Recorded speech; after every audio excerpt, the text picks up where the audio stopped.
दिल्ली के चुनावी चौसर में। केजरीवाल ने अब देखिए किस तरह से यहां पर धर्म कार्ड से सियासी फाइट को बेहद टाइट कर दिया है। सियासी दंगल में बजरंगबली की एंट्री हो गई है, क्योंकि अरविंद केजरीवाल ने पुजारियों और ग्रंथी को 18,000 रुपए देने का ऐलान किया है और इसके रजिस्ट्रेशन की शुरुआत के लिए अब बता दें केजरीवाल खुद कल हनुमान मंदिर से करेंगे। यानी चुनाव लंका पर यहां विजय पाने के लिए अब अरविंद केजरीवाल ने नया दांव खेला है, महाबली का सहारा लिया है। क्योंकि अरविंद केजरीवाल ने हनुमान मंदिर से ही अपने सबसे बड़े चुनावी ब्रह्मास्त्र को चलाने का ऐलान किया है। केजरीवाल ने धर्म कार्ड से दिल्ली के सबसे बड़े वोटर हिंदू और सिख दोनों को साधने की रणनीति बनाई। इस योजना को नाम दिया गया पुजारी ग्रंथी सम्मान योजना, जिसके तहत पुजारियों और ग्रंथियों को हर महीने 18,000 रुपए देने का वादा आम आदमी पार्टी ने किया है। 31 दिसंबर से इसका रजिस्ट्रेशन शुरू किया जाएगा।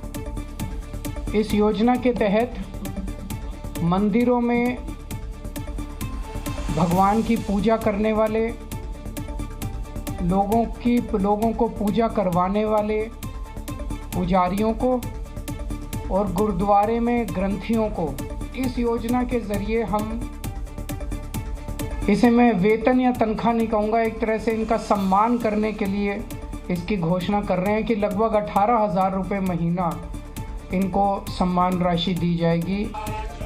हिंदू कार्ड के साथ हनुमान जी वाला दाम केजरीवाल ने रजिस्ट्रेशन की शुरुआत कनॉट प्लेस के हनुमान मंदिर से करने का ऐलान किया। मैं कनॉट प्लेस के हनुमान मंदिर जाऊंगा और वहां के पुजारियों का रजिस्ट्रेशन करके आऊंगा। एक तो हिंदू कार्ड, ऊपर से महाबली बजरंगबली के दर से शुरुआत। केजरीवाल के इस दांव से बीजेपी भी दंग है। पार्टी की वर्षों से ये मांग है कि मंदिर के पुजारी और ग्रंथियों को मासिक वेतन दिया जाना चाहिए। जिस तरह से अरविंद केजरीवाल मौलवी और इमामों को दे रहे थे, लगातार हम इस बात का कह रहे थे कि इनको भी देना चाहिए। तब चुनाव नहीं थे तो अरविंद केजरीवाल को याद नहीं आई। आज जब चुनाव है तो इनको लगा कि खाली मौलवी से गुजारा नहीं चलेगा, तो मंदिर के पुजारी ग्रंथी भी जोड़ देते हैं। इसमें कोई शक नहीं कि केजरीवाल ने ये दांव चलकर विरोधी दलों को चारों खाने चित्त कर दिया। ऊपर से संकट ये कि महिला सम्मान की तरह पुजारियों को 18,000 देने का विरोध करने की हिम्मत कोई भी दल नहीं जुटा पाएगा। तो देखिए केजरीवाल के 18,000 वाले ऐलान के बाद दिल्ली के पुजारी उनसे मिलने पहुंचे और पुजारी ग्रंथी योजना के लिए यहां पर उन्होंने धन्यवाद किया। सुनिए दिल्ली के पुजारियों का केजरीवाल के फैसले पर क्या कहना है। अच्छी बात है, अच्छा कदम है, समाज के लिए अच्छा कदम उठाया गया है। पहले सिर्फ एक वर्ग को ही सरकार ने दिया था, अब और गुरुद्वारों को, मंदिरों को भी ले जा रहा है, तो बड़ा अच्छा कदम है। मैं इसका समर्थन करता हूँ। दिल्ली के दंगल में रोहिंग्या पर केजरीवाल ने अब नया रण छेड़ दिया है। इसे दावा कहे या तंज, केजरीवाल ने कहा कि केंद्रीय मंत्री हरदीप सिंह पुरी के पास रोहिंग्याओं को बसाने का पूरा डेटा है। यानी रोहिंग्याओं को बसाने के आरोप सीधे बीजेपी नेताओं पर लगा दिए और केजरीवाल ने ये कहते हुए दिल्ली का माहौल गर्म कर दिया कि हरदीप पुरी को गिरफ्तार कर लेना चाहिए। मेरी इनसे रिक्वेस्ट है कि हरदीप पुरी जी को गिरफ्तार कर लीजिए। उनके पास सारा डेटा है, कहां उन्होंने रोहिंग्यों को बसाया, उन्होंने ट्वीट करके बताया है। बात यही नहीं खत्म हुई। केजरीवाल ने ये भी आरोप लगाया कि हरदीप पुरी और अमित शाह के पास रोहिंग्याओं का पूरा डेटा है। ये इतनी मेहनत कर रहे हैं, जरूरत क्या है, नौटंकी क्यों कर रहे हैं। हरदीप पुरी जी के पास और अमित शाह जी के पास सारा डेटा है, कहाँ किस रोहिंग्या को बसाया, वहाँ उसको कर लो गिरफ्तार। ऐसी नौटंकी मचा रखी है, मतलब इन्होंने कोई देश चलाना थोड़ी है। दरअसल दिल्ली में रोहिंग्याओं के खिलाफ स्पेशल ड्राइव चलाई जा रही है, जिस पर पॉलिटिक्स भी खूब हो रही है। एक दिन पहले ही हरदीप पुरी ने रोहिंग्या को केजरीवाल का वोटर करार दिया था।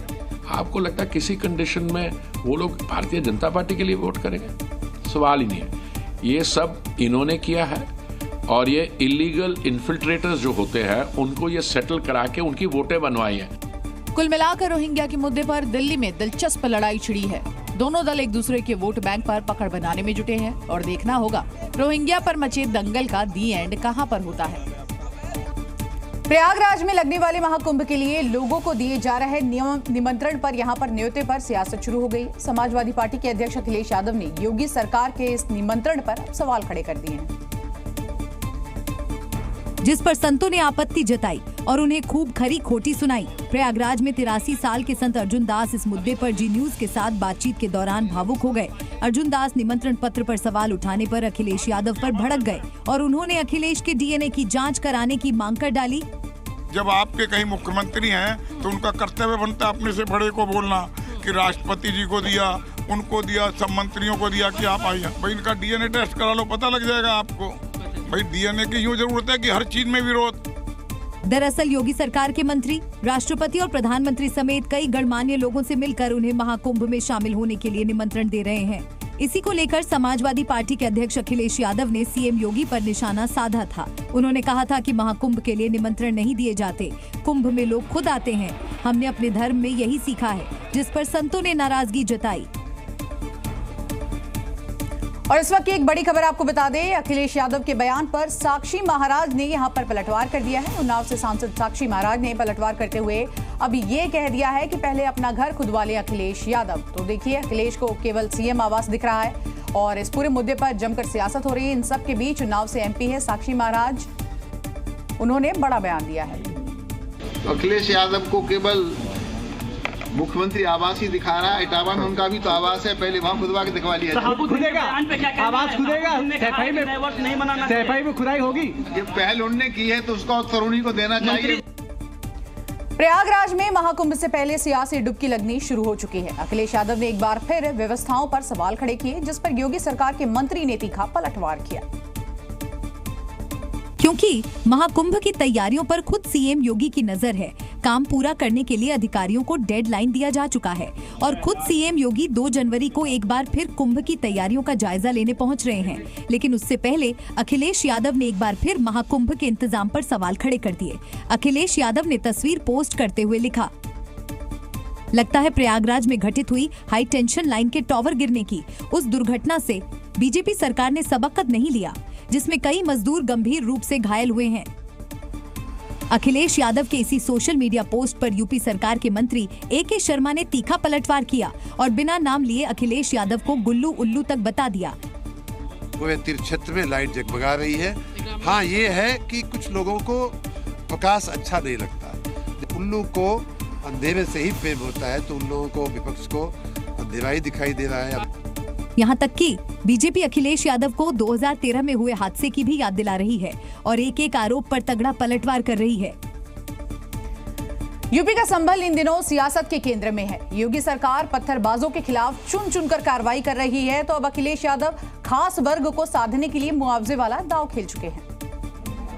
और इसी के तहत समाजवादी पार्टी का डेलीगेशन संभल के उन परिवारों से मिला जिसकी मौत 24 नवंबर को हिंसा के दौरान हुई थी। इस डेलीगेशन में नेता प्रतिपक्ष माता प्रसाद पांडे और संभल के सांसद जियाउर रहमान वर्क भी थे, जिन्होंने मृतकों के परिजनों को 5-5 लाख रुपए की सहायता राशि का चेक सौंपा। एक तरफ हिंसा में मारे गए लोगों के परिवार को चेक बांटे जा रहे थे, तो दूसरी तरफ संभल के सांसद जियाउर रहमान वर्क सरकार पर निशाना साध रहे थे।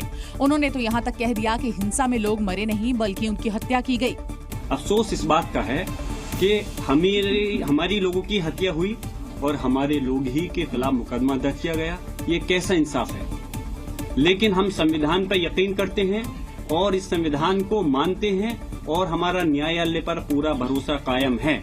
समाजवादी पार्टी के सांसद हिंसा में मारे गए लोगों को भी अपना बता रहे हैं और हिंसा भड़काने वाले पत्थरबाजों की गिरफ्तारी पर भी सवाल उठा रहे हैं। ऐसे में बड़ा सवाल है, आखिर संभल में सर्वे के दौरान हिंसा किसने भड़काई? पुलिस पर पत्थरबाजी करने वाले कौन थे और किसने इनके हाथों में पत्थर थमाए?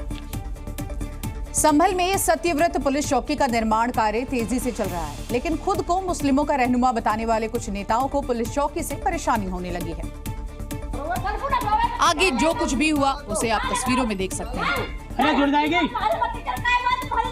पड़ा होगा बिजली वालों से, दुनिया वालों से पाला। यहाँ तो गेम उल्टी है। बिजली वालों का पाला एक ऐसी महिला से पड़ गया जो लठ लेकर लाइनमैन के पीछे पड़ गई। जरा तस्वीरें देखिए, लाइन काटने के लिए लाइन। खबर बिहार के बीहपुर विधानसभा क्षेत्र से, जहां बीजेपी के विधायक इंजीनियर शैलेंद्र ने मुसलमानों पर फिर से विवादित बयान दिया। उन्होंने मुसलमानों को देश के लिए खतरा बताया है और साफ कहा कि वो अपने बयान पर अडिग है। मीडिया से बातचीत करते हुए उन्होंने दावा किया कि भले ही वो हार जाए, लेकिन चुनाव के दौरान उन्हें मुस्लिम वोट नहीं चाहिए, क्योंकि 10 साल तक मुसलमानों के लिए खूब काम करने के बावजूद उन्हें 10 वोट भी नहीं दिए गए। राष्ट्र में राष्ट्र विरोधी काम करता है। आतंकवादी कौन? आज जितने भी जम्मू कश्मीर या सीमा पर हमारे सैनिक को मार रहा है, कौन मार रहा है? हिंदू मार रहा है कि मुसलमान मार रहा है? इसलिए हमको वोट नहीं चाहिए, हम हारना पसंद करेंगे। बीजेपी के विधायक इंजीनियर शैलेंद्र यही नहीं रुके, मुस्लिमों के बहाने उन्होंने आरजेडी को भी निशाने पर लिया। देशद्रोही कौन है? मस्जिद पर मंदिर का अवशेष कहाँ मिलता है, उसको कौन बनाया है, तो ये सारे गतिविधि कौन करते हैं? मुसलमान करते हैं। और मुसलमान का साथ कौन देता है? बीजेपी नेता और महाराष्ट्र सरकार में मंत्री नीतेश राणे एक बार फिर से सुर्खियों में हैं। इस बार उन्होंने केरल को लेकर एक बड़ा बयान दे दिया है, जिसमें उन्होंने केरल को मिनी पाकिस्तान तक कह डाला। दरअसल नीतेश राणे पुणे में आयोजित एक कार्यक्रम में शिरकत करने पहुंचे थे, जहां मंच से लोगों को संबोधित करते हुए उन्होंने कांग्रेस के नेता राहुल गांधी और उनकी बहन प्रियंका गांधी को निशाने पर लिया और दावा किया कि वो मुस्लिमों की वजह से ही वायनाड से चुनाव जीत पाए। 12,000 आमच्या हिंदू भगिनींनी त्यांच्या भगिनींचं आयुष्य तरी वाचवलंय ते पण केरळ सारख्या राज्यात। अहो ते मिनी पाकिस्तानच आहे केरळ, म्हणूनच तो राहुल गांधी तिथे निवडून येते, आता त्यांची बहीण निवडून येते, सगळे अतिरेकित त्याला मतदान करतात। बयान पर विवाद होने के बाद नीतेश राणे एक बार फिर मीडिया से रूबरू हुए।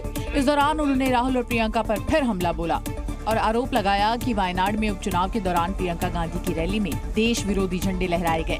मैं रोड शो के फोटोग्राफ आपको दिखा सकता हूं, जहां बहुत सारे झंडे, कांग्रेस के झंडे छोड़ के ऐसे ध्वज वहां लहरा रहे थे जो हमारे देश विरोधी ताकतों के हैं।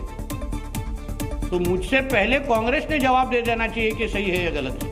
इस दौरान उन्होंने केरल में हिंदुओं की घटती जनसंख्या और लव जिहाद जैसे मुद्दों को उठाया और राज्य सरकार को निशाने पर लिया। उत्तर प्रदेश में उपचुनाव की जंग अभी खत्म नहीं हुई थी। इसी बीच मिल्कीपुर की महाभारत शुरू हो गई है। अयोध्या की वो सीट जो सपा का गढ़ है, लेकिन नजर गड़ा रखी है योगी ने मिल्कीपुर की महाभारत को जीतने के लिए अपने 6 मंत्रियों को मैदान में उतार दिया। तो एसबी-एसपी अध्यक्ष ओपी राजभर ने भी मिल्कीपुर में पहुंचकर सियासी माहौल को और गर्म कर दिया। तो यही समाजवादी पार्टी के नेता भोपू लेके चिल्ला रहे थे 9 की 9 जीतेंगे और 27 का सेमीफाइनल बना रहे थे, तो सेमीफाइनल तो बन गया। और रही बात एक सीट का मिल्कीपुर का, तो आप लोगों के स्क्रीन पर जिस दिन काउंटिंग की डेट आएगी आप देखिएगा, एनडीए प्रत्याशी जो भी होगा वो चुनाव जीतेगा। ओपी राजभर का ये दावा यूं ही नहीं है। वो जानते हैं कि योगी ने मिल्कीपुर में कुंदरकी मॉडल अप्लाई किया। मिल्कीपुर सीट पर ओबीसी वोटर 34% है, दलित वोटर 20% और 9% से ज्यादा मुस्लिम मतदाता है। बीजेपी की रणनीति यहाँ कुंदरकी की तरह मुस्लिम वोटर को दो फाड़ करना या अपने पाले में मिलाने का प्लान है, जबकि दलित वोट बैंक इस सीट पर बेहद निर्णायक है। जिन अवधेश प्रसाद के अयोध्या सांसद बनने से सीट खाली हुई वो खुद दलित है। ऐसे में बीजेपी के लिए दलित वोट को तोड़ना बेहद मुश्किल टास्क नजर आ रहा है। हालांकि सियासत में साम दाम दंड भेद सब दाव चले जाने का रिवाज रहा है। रही बात दलित वोटर की, तो बीएसपी और चंद्रशेखर ने भी किस्मत आजमाई तो बीजेपी की राह खुद ब खुद आसान हो जाएगी। और अब बात उत्तर प्रदेश की राजधानी लखनऊ की, जहां पर बीजेपी अल्पसंख्यक मोर्चा ने बुलडोजर के साथ नववर्ष की यहां अनोखी बधाई दी, जो कि सियासी गलियारे में चर्चा का विषय बना है। इसके लिए विधानसभा के सामने भाजपा कार्यालय पर एक होर्डिंग लगाई गई। इस होर्डिंग में बुलडोजर के साथ सीएम योगी आदित्यनाथ का स्केच बनाया गया और बुलडोजर वाली होर्डिंग पर नववर्ष का बधाई संदेश भी लिखा गया। इस होर्डिंग पर स्लोगन लिखा था, चरखे से क्रांति आई, बुलडोजर से आई शांति। प्रदेशवासियों को नववर्ष की हार्दिक शुभकामनाएं। नववर्ष की शुभकामना देने वाला एक पोस्टर लगा है जो फिलहाल आज चर्चा में है। बीजेपी कार्यालय का गेट है, उसके बाहर देखिए ये पोस्टर लगा, उसमें मुख्यमंत्री योगी आदित्यनाथ बुलडोजर के ऊपर हाथ रखे हुए दिखाई दे रहे हैं। ऊपर लिखा है, बदलता यूपी बढ़ता भारत। यह अनोखा बधाई संदेश वाला स्लोगन बीजेपी अल्पसंख्यक मोर्चा के नेता शमशी आजाद ने लिखवाया, जो अब लोगों के बीच खूब सुर्खियां बटोर रहा है। मोदी सरकार के मंत्री और सांसद वीरेंद्र कुमार खटीक ने अजब फरमान जारी कर दिया है। साथ ही घर और दफ्तर के बाहर पोस्टर भी चस्पा किया है, जिसमें लिखा है, पैर पड़ना सख्त मना है, जिसने पैर छुए उसके काम की सुनवाई नहीं की जाएगी। इस अजीबो गरीब फरमान के पीछे सांसद वीरेंद्र कुमार ने बेहद गंभीर तर्क दिए। उन्होंने ये भी साफ किया, चाहे सांसद हो या विधायक, जीतने के बाद उसी जनता से अपने पैर पकड़वाते हैं जिसके दम पर वो जनप्रतिनिधि बनते हैं। जब अपने किसी काम को लेकर किसी जनप्रतिनिधि के पास जाते हैं तो एक होड़ सी लगती है जनप्रतिनिधियों के पैर पड़ने की, उसके बाद फिर अपने काम के लिए कहने की। मैं इस दृश्य को देखता हूं तो मुझे बहुत दुख होता है। मैंने तय किया कि कम से कम दूसरे स्थान पर नहीं, मैं अपने यहाँ से, अपने कार्यालय से इस बात की शुरुआत करूंगा। और वीरेंद्र कुमार खटीक ने इसकी शुरुआत भी कर दी है। साथ ही अनोखा फरमान अपने कार्यालय और घर की दीवार पर चिपकाया है। इस नोटिस में साफ साफ लिखा है कि पैर छूना सख्त मना है। अगर पैर में गिरने की किसी ने कोशिश की तो उनका काम नहीं होगा। और देखिए, बीपीएससी परीक्षा को लेकर जारी विवाद अब थमने का नाम नहीं ले रहा। एक तरफ जहां बीपीएससी अभ्यर्थियों के प्रतिनिधि मंडल ने यहां पर मुख्य सचिव से मुलाकात की, तो वहीं बीपीएससी अभ्यर्थियों पर लाठीचार्ज और वाटर कैनन की वजह से अब इसके विरोध में लेफ्ट ने आज बिहार बंद रखा, जिसके तहत कार्यकर्ताओं ने कई शहरों में प्रदर्शन किया। बेगूसराय में आयसा के कार्यकर्ताओं ने प्रदर्शन करते हुए NH-31 को जाम कर दिया, जिससे वहां दोनों तरफ गाड़ियों की लंबी कतारें लग गई। सिवान में भी आयसा के कार्यकर्ता सड़कों पर उतरे और जमकर प्रदर्शन किया। इस बीच छात्रों के एक डेलीगेशन ने मुख्य सचिव से मुलाकात की। हालांकि अभी दोनों के बीच बातचीत किसी हल तक नहीं पहुंच पाई है। इस बीच बीपीएससी अभ्यर्थियों के मुद्दे पर सियासत भी शुरू हो गई। तेजस्वी यादव ने सीएम नीतीश कुमार पर बड़ा हमला बोला और आरोप लगाया कि उन्होंने अपनी बी टीम आगे करके अभ्यर्थियों के आंदोलन को कुचलने की कोशिश की। यानी तेजस्वी यादव का इशारा साफ तौर पर प्रशांत किशोर की ओर था। हम भी चाहते तो आप लोगों को बोलते आओ गांधी मैदान, अपने एक कॉल पे 5 लाख लोगों को हम बुला देते, लेकिन उसका हल नहीं निकलना था। तेजस्वी यादव के आरोपों पर प्रशांत किशोर ने भी करारा जवाब दिया। सब उन नेताओं से जो प्रोटेस्ट के नायक बनना चाहते हैं उनसे आग्रह कर रहे हैं, भैया आ जाओ, आप नेतृत्व करो, हम तुम्हारे पीछे चलेंगे, आओ तो पहले। इस दौरान प्रशांत किशोर ने बीपीएससी अभ्यर्थियों की मांगों पर एक्शन लेने के लिए मुख्यमंत्री नीतीश कुमार को 48 घंटे यानी कि 2 दिनों का अल्टीमेटम दिया। एमएसपी समेत कई मांगों को लेकर किसानों के पंजाब बंद का मिला जुला असर देखने को मिला। कई जगहों पर प्रदर्शनकारी रेलवे ट्रैक पर ही धरने पर बैठ गए, जबकि कई इलाकों में प्रदर्शन कर रहे किसानों ने बाजारों को बंद करवा दिया, जिससे आम लोगों को काफी परेशानियों का सामना करना पड़ा। तो वहीं किसानों के प्रदर्शन का यातायात पर भी असर पड़ा। पंजाब हरियाणा बॉर्डर पर किसान शंभू रेलवे स्टेशन पर ट्रैक पर ही धरने पर बैठ गए और केंद्र के खिलाफ जमकर नारेबाजी शुरू कर दी। तो वहीं अमृतसर में किसानों ने बीच रास्ते पर ट्रैक्टर ट्रॉली रखकर सड़क को जाम कर दिया। मोहाली में कुछ किसानों ने बीच रास्ते पर बैठकर प्रदर्शन किया, जिससे यातायात प्रभावित हुआ।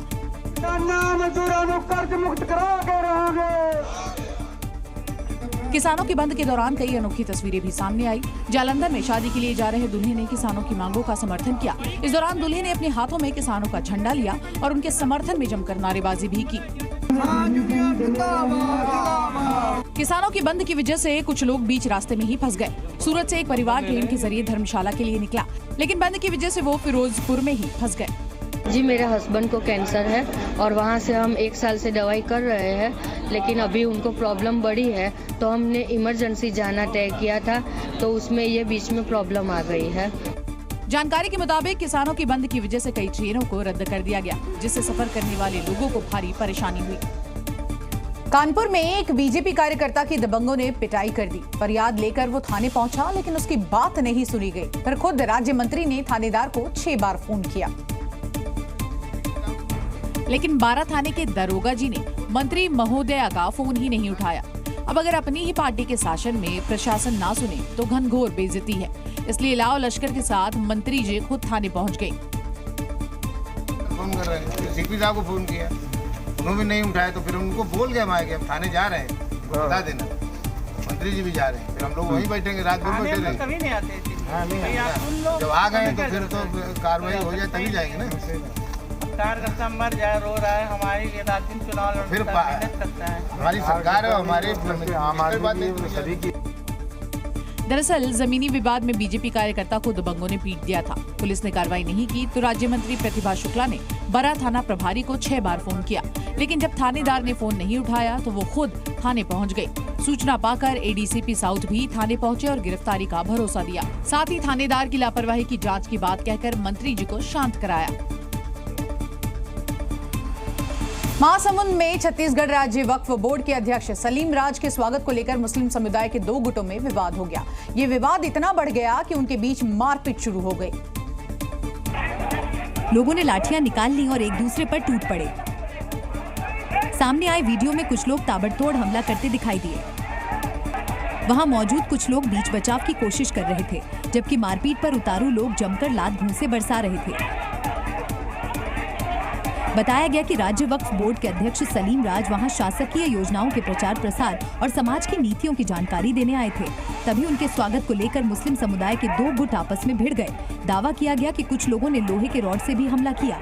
इस दौरान एक शख्स के कपड़े फाड़ दिए गए, कई गाड़ियों को नुकसान पहुँचाया गया, गाड़ियों के शीशे तोड़ दिए गए। मारपीट के दौरान कई लोगों के घायल होने की खबर है, जिन्हें इलाज के लिए अस्पताल भिजवा दिया गया। इस घटना के बाद सलीम राज ने जिला प्रशासन पर लापरवाही का आरोप लगाया। उन्होंने कहा कि प्रशासन की ओर से सुरक्षा के कोई इंतजाम नहीं किए गए थे, जिससे ये घटना हुई।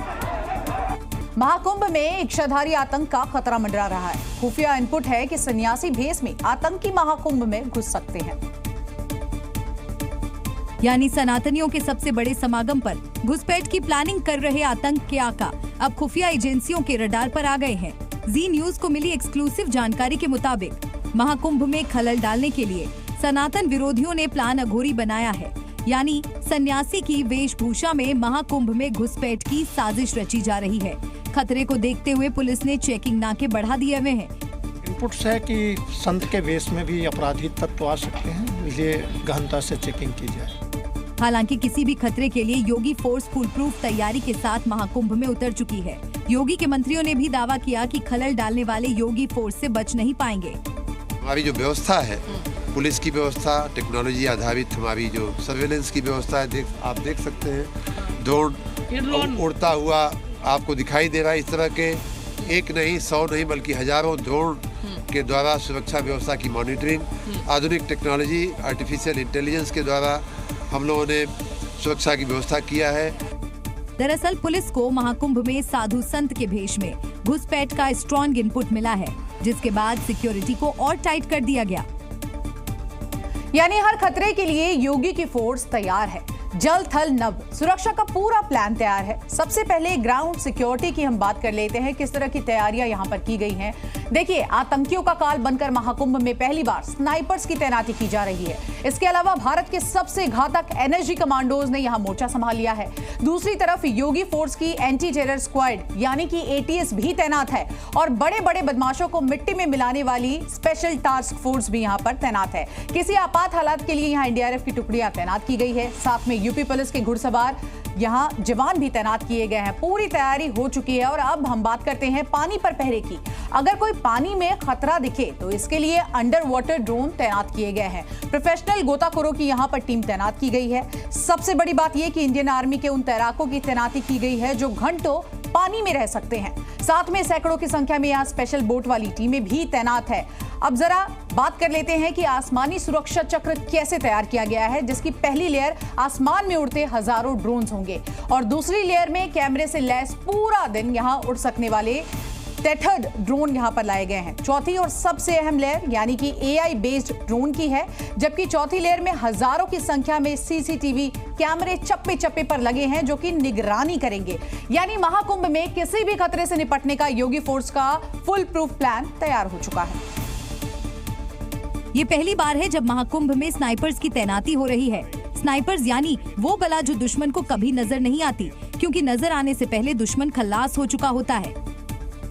पहली बार महाकुंभ में स्नाइपर्स के जो जवान हैं उनको भी तैनात किया जाएगा। स्नाइपर्स के जो जवान होंगे उनके स्पॉट भी चिन्हित किए जा चुके हैं। ये हम आपको सामने जो जेटी दिखा रहे हैं, जो आप अपने कैमरे में देख रहे हैं, इसी जेटी पर एनएसजी के साथ साथ स्नाइपर्स के वो अचूक निशानेबाज जवान होंगे जो महाकुंभ में विघ्न पहुंचाने वाले किसी भी दुश्मन को ढेर करने में सक्षम होते हैं।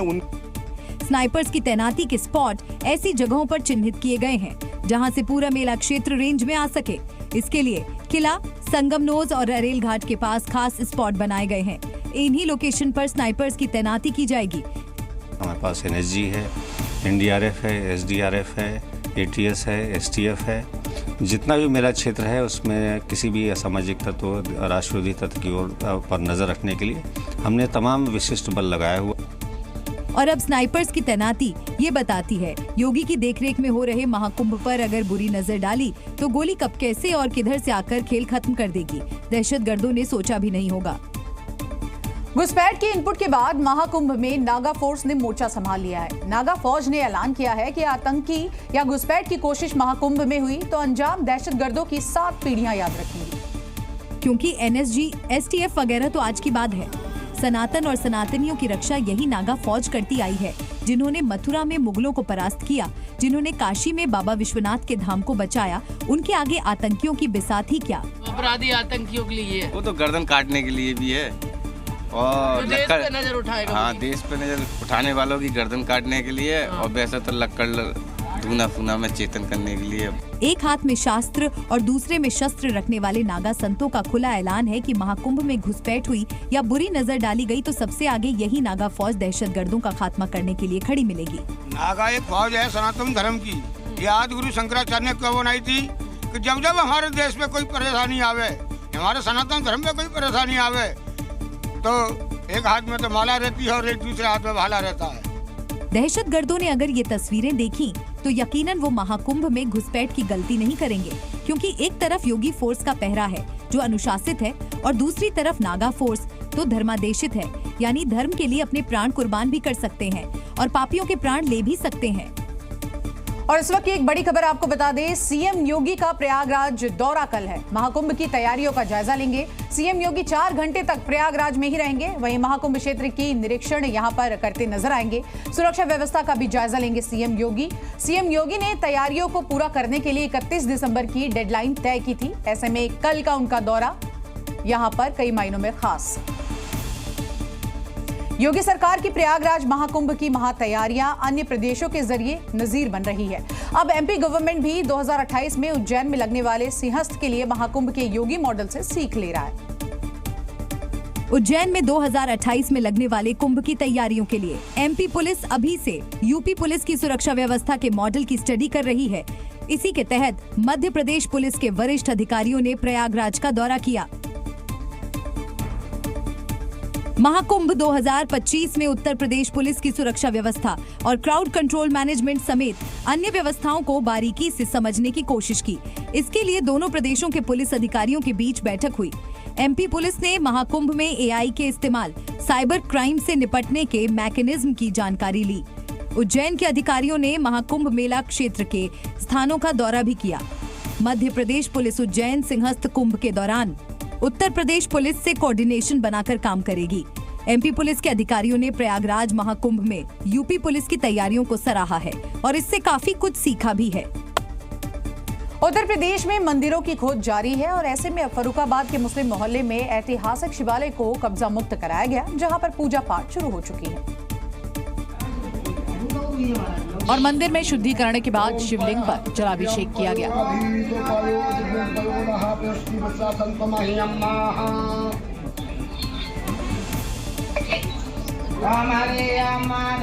शिव मंदिर में पूजा अर्चना के लिए शिव भक्तों की भीड़ उमड़ रही है। साधु संत मंत्रोच्चार कर रहे हैं और भगवान शिव को भोग लगाया जा रहा है।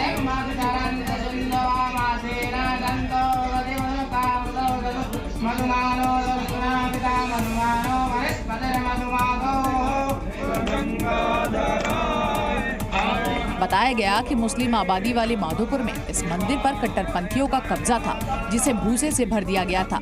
जब इसकी जानकारी पुलिस प्रशासन को चली तो मंदिर का फिर से जीर्णोद्धार किया गया।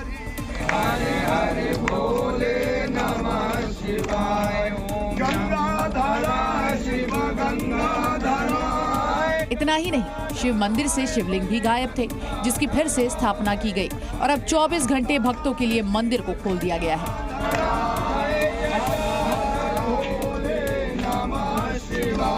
और अब बात जम्मू कश्मीर की, जहां पर पाकिस्तानी आतंकी घुसपैठ की फिराक में है। भारी बर्फबारी का यहां नाजायज फायदा उठाना चाहते हैं। ऐसे में सीमा पर हिंद के वीर अब अलर्ट मोड में आ गए हैं। कश्मीर का तापमान माइनस में पहुंच गया है, लेकिन बॉर्डर पर कपकपाती ठंड में सुरक्षा बल दिन रात गश्त कर रहे हैं ताकि आतंकियों के प्लान कोहरा को नाकाम किया जा सके। क्योंकि सुरक्षा बलों को खुफिया इनपुट मिली है कि आतंकी पीओके के रास्ते कश्मीर में एंटर करने की ताक में हैं। घने कोहरे और बर्फबारी का फायदा उठाकर हिंदुस्तान की सीमा में दखल होने का प्लान बना रहे हैं, जिसकी भनक लगते ही सरहद की सुरक्षा और बढ़ा दी गई है। एलओसी के इलाके में भारी बर्फबारी हो चुकी है, जिससे घुसपैठ के रास्ते बंद हो गए हैं। बावजूद इसके पाकिस्तान में बैठे आतंकी इंटरनेशनल बॉर्डर या एलओसी के जरिए सुरक्षा में सेंध लगाने की लगातार कोशिश कर रहे हैं, लेकिन आतंकियों की नापाक साजिश को नाकाम करने के लिए जवान अलर्ट मोड पर है। नए साल पर सिक्योरिटी फोर्सेस को इनपुट है कि धुंध की आड़ में कहीं ना कहीं जो पाकिस्तानी आतंकी है वो बड़े पैमाने पर घुसपैठ कर सकते हैं। जम्मू कश्मीर की अगर अलग अलग इलाकों की बात करूं तो जहां पर एक तरफ कश्मीर घाटी के ज्यादातर इलाकों में बर्फबारी है, वहीं जम्मू के इंटरनेशनल बॉर्डर और एलसी सटे इलाकों में लगातार धुंध जो है वो पड़ी हुई है। पुंछ और राजौरी सेक्टर के साथ जम्मू संभाग के इलाके, जिनमें सांबा, कठुआ, जम्मू इंटरनेशनल बॉर्डर के पास भी सुरक्षा बलों के जवान दिन रात कड़ी निगरानी कर रहे हैं, क्योंकि सूत्रों के मुताबिक पाकिस्तान के अधिकृत हिस्से में आतंकियों ने अपना डेरा जमाया हुआ है। भोपाल में परिवहन विभाग के पूर्व कांस्टेबल सौरभ शर्मा के ठिकानों से लोकायुक्त के छापे में मिले करोड़ों कैश और बेनामी संपत्ति के दस्तावेज ऊंट के मुंह में जीरा के बराबर है, क्योंकि सौरभ शर्मा के पास काली कमाई का जखीरा हो सकता है। लोकायुक्त और आयकर विभाग की छापेमारी में एक से बढ़कर एक खुलासे हुए हैं। आशंका है कि अगर ठीक से जांच हो तो सौरभ शर्मा के पास 500 करोड़ की संपत्ति निकल सकती है। यही नहीं, आशंका ये भी है कि सौरभ शर्मा का दुबई में भी करोड़ों का बंगला है। जालसाज सौरभ ने अलग अलग लोगों के नाम पर करोड़ों रुपए की संपत्ति खरीद रखी है। जैसे जैसे जांच आगे बढ़ रही है, सौरभ शर्मा की काली संपत्ति का खुलासा हो रहा है। यही नहीं, सौरभ के ठिकानों पर छापे के बाद लोकायुक्त में एक के बाद एक तबादले हो रहे हैं। जानकारी लीक होने की आशंका के चलते फेरबदल किया जा रहा है। इसमें 6 इंस्पेक्टर सहित 34 पुलिसकर्मी शामिल हैं, जबकि 4 दिन पहले 4 पुलिसकर्मी हटाए गए थे। सौरभ शर्मा को लेकर अब सियासत भी शुरू हो गई है। पीसीसी चीफ जीतू पटवारी ने सौरभ शर्मा की हत्या की आशंका जताई है और उसकी सुरक्षा की मांग की है। छत्तीसगढ़ के भिलाई में नगर निगम के बाहर बीजेपी के कार्यकर्ताओं ने जमकर हंगामा किया। बीजेपी युवा मोर्चा के कार्यकर्ताओं ने पुलिस की बैरिकेडिंग तोड़ दी और नारेबाजी करने लगे। हंगामा, नारेबाजी और बवाल। नगर निगम कार्यालय के बाहर माहौल दंगल वाला है। बीजेपी के कार्यकर्ता बेकाबू हैं और पुलिस बैरिकेडिंग तोड़कर प्रदर्शन कर रहे हैं। पुलिस इन्हें रोकने की भरसक कोशिश कर रही है, लेकिन बेकाबू भीड़ काबू से बाहर है। बीजेपी के कार्यकर्ताओं ने पुलिस की बैरिकेडिंग तोड़ दी और नगर निगम के गेट पर हल्ला बोल प्रदर्शन शुरू कर दिया। दरअसल भिलाई नगर निगम में कांग्रेस की शहर सरकार है और नीरज पाल महापौर हैं। बीजेपी पार्षद दया सिंह का आरोप है कि नगर निगम में कमीशनखोरी और भ्रष्टाचार का खेल चल रहा है। बीजेपी पार्षदों के वार्डों में विकास कार्य नहीं कराए जा रहे और इसलिए आज नगर निगम का घेराव किया गया। फिलहाल बीजेपी ने 15 दिन का अल्टीमेटम दिया है। यदि 15 दिनों में कमीशनखोरी और भ्रष्टाचार पर लगाम नहीं लगाया गया तो बीजेपी बड़े आंदोलन करेगी। और गूगल मैप ने एक बार फिर से धोखा दे दिया। उत्तर प्रदेश के हाथरस में इस बार गूगल मैप की वजह से एक कार हादसे का शिकार हो गई। थाना हाथरस जंक्शन क्षेत्र में नवनिर्मित हाईवे पर गूगल मैप की वजह से हादसा हुआ। दरअसल गूगल मैप पर भरोसा करके बरेली का एक व्यक्ति कार से मथुरा जा रहा था। इसके लिए ड्राइवर ने गूगल मैप का सहारा लिया, लेकिन मैप ने गलत रास्ता दिखा दिया। गूगल मैप ने खराब सड़क पर रास्ता दिखाया जो अभी निर्माणाधीन है। ये सड़क अभी अधूरी है जिससे एक्सीडेंट हो गया। जानकारी के मुताबिक मामला हाथरस में नए हाईवे का है। ये हाईवे अभी भी बन रहा है। इसके बावजूद हाईवे पर किसी तरह का कोई डायवर्जन मार्ग नहीं है। साथ ही साथ रोड ब्लॉकिंग की भी जानकारी नहीं है। लेकिन गूगल मैप ने इसी हाईवे पर रास्ता दिखाया जिससे कार गड्ढे में जा गिरी। आपने पैसे, सोना चांदी और गहने चोरी होते हुए तो बहुत बार सुना होगा, लेकिन हरियाणा के जिंद में चूहे और चूहिया चोरी हो गए, वो भी 1-2 नहीं बल्कि हजारों की संख्या में। अब सवाल ये है कि भला चूहों की चोरी कौन करेगा और क्यों? जवाब जानकर आप भी माथा पकड़ लेंगे। घटना जींद जिले में बने एनिमल हाउस की है, जहां दावा किया गया कि 3500 चूहिया और 150 चूहे चोरी हो गए। इन चूहों को 12 बोरियों में भरकर चोर उठा ले गए। चूहों को ब्रीडिंग के लिए बने एनिमल हाउस में रखा गया था। जब 17 दिसंबर को एनिमल हाउस में चूहों का स्टॉक चेक किया गया तो कब मिला? जांच की तो पता चला कि छोटा हाथी में भरकर चोर चूहे चुरा ले गए। 300 चूहिया मिसिंग है और 180 चूहे मिस हैं, लगभग 20 कट्टे फीड के। मामला पुलिस तक पहुंचा तो पता चला कि चोरी करने वाला कोई और नहीं बल्कि एक कर्मचारी है जिसने एनिमल हाउस से चूहे चोरी करवाए। अब पुलिस ने फुटेज के आधार पर आरोपी को गिरफ्तार कर जेल भेज दिया है, लेकिन चूहों की चोरी की घटना चर्चा में बनी हुई है। अगली खबर राजस्थान के जैसलमेर से, जहां पर ट्यूबवेल की खुदाई के दौरान रेगिस्तान से पानी की ऐसी धार फूटी कि उसे रोकना मुश्किल हो गया। ये घटना जैसलमेर के मोहनगढ़ इलाके की है। जहां ट्यूबवेल की खुदाई के दौरान वहां तालाब बन गया। दरअसल एक शख्स वहां ट्यूबवेल की खुदाई करवा रहा था। इसी दौरान अचानक से जमीन फट गई और भारी प्रेशर के साथ पानी गैस के साथ बाहर निकलने लगा। ट्यूबवेल से निकलने वाले पानी की धार इतनी ऊंची थी कि उसे देखकर आसपास के लोग सहम गए। आसपास पानी नदी की तरह बहने लगी। बताया गया कि इसके बाद प्रशासन ने आसपास के क्षेत्रों को खाली करवा लिया। इसकी जांच के लिए ओएनजीसी के अधिकारियों के साथ साथ कई विशेषज्ञ भी मौके पर पहुंचे, लेकिन बताया गया कि कल रात पानी का बहाव अचानक बंद हो गया। वहां बने तालाब में पानी कम हुआ और ट्यूबवेल खुदाई की मशीन का कुछ हिस्सा दिखने लगा। पानी का बहाव बंद होने के बाद जिला प्रशासन और ग्रामीणों ने राहत की सांस ली। हालांकि अधिकारियों ने लोगों से अपील की कि वो प्रभावित क्षेत्र में न जाएं। मध्य प्रदेश के छिंदवाड़ा में अतिक्रमण के खिलाफ प्रशासन का बुलडोजर गरजा। जिले के जुन्नारदेव इलाके में नगर पालिका परिषद क्षेत्र के एमपीआरडीसी की जमीन पर बनाई गई अवैध दुकानों को प्रशासन ने यहां गिरा दिया, जिसके लिए कई बुलडोजर मंगवाए गए और इन बुलडोजर की मदद से सभी अवैध दुकानों को जमींदोज कर दिया गया। जानकारी के मुताबिक कुछ लोगों ने एमपीआरडीसी की जमीन पर कब्जा करके 50 से ज्यादा दुकानें बनवा ली थी। इन्हीं दुकानों को गिराने के लिए राजस्व, नगर पालिका और पुलिस की टीम मौके पर पहुंची। इस दौरान वहां भीड़ जमा हो गई, जिसके बाद प्रशासन ने बैरिकेड लगाकर रास्ता रोक दिया और फिर एक एक करके अवैध दुकानों को ढहा दिया। नगर परिषद क्षेत्र में एमपीआरडीसी की जमीन पे अतिक्रमण हुआ था, जिसमें अतिक्रमण हटाने की भी कार्यवाही की जा रही है। इस दौरान दुकानदारों ने नाराजगी जताई और दूसरी जगह दुकानें अलॉट करने की मांग की। क्योंकि यही मांग है कि ये कितने परिवार जो प्रभावित हुए हैं इन्हें पुनः स्थापित किया जाए। प्रशासन ने बताया कि जिन लोगों ने कब्जा करके दुकानें बनवाई थी उन्हें पहले ही नोटिस दे दिया गया था ताकि वो अपना सामान वहां से हटा ले और फिर ये कार्रवाई की गई। यूपी के संभल से रोंगटे खड़े करने वाली तस्वीर सामने आई, जहां पर बाइक को टक्कर मारने के बाद उसे 1 किलोमीटर तक घसीटा गया। इस दौरान बाइक से चिंगारियां उठती रही और काफी देर तक कार सवार ने उसका पीछा भी किया। गाड़ी रोकने की कोशिश की, लेकिन हादसे के बाद भाग रहा शख्स नहीं रुका। बताया गया कि संभल मुरादाबाद मार्ग पर बोलेरो ने बाइक को टक्कर मारी। हादसे के बाद बाइक कार में जा फंसी, लेकिन ड्राइवर ने बाइक सवार को बचाने की जगह उसकी हत्या के मकसद से उसे घसीटता रहा। इस दिल दहला देने वाले हादसे में बाइक सवार गंभीर रूप से घायल हो गया है। उसके दोनों पैर टूट गए और सिर में भी चोटें आई हैं, जिसका अस्पताल में इलाज चल रहा है। एक मरीज आया था जिसके बाएं कान से ब्लड आ रहा था और दोनों नाक के दोनों नोस्टिक से ब्लड आ रहा था और दोनों पैरों में फ्रैक्चर था। मरीज की हालत सीरियस है और हमने चोटें नोट करके हायर सेंटर में उचित इलाज के लिए रेफर कर दिया। तो वहीं घटना की जानकारी के बाद पुलिस भी मामले की जांच में जुट गई है। वीडियो के आधार पर कार वाले की पहचान की जा रही है और मुकदमा भी दर्ज कर लिया गया है। पहाड़ों पर लगातार हो रही बर्फबारी के बाद सर्दी का सितम ऐसा है कि खून भी जम जाए। पहाड़ों पर तो तापमान माइनस में है, लेकिन इसका असर अब मैदानी इलाकों पर भी पड़ रहा है। श्रीनगर में तो इतनी बर्फबारी हुई कि पूरा इलाका ही बर्फ की सफेद चादर में लिपटा नजर आया। आलम यह है कि सड़कों पर इतनी फिसलन है कि गाड़ियां भी संतुलन खो रही हैं। श्रीनगर में इंसान ही नहीं, पक्षी भी ठंड के प्रचंड प्रकोप से परेशान हैं।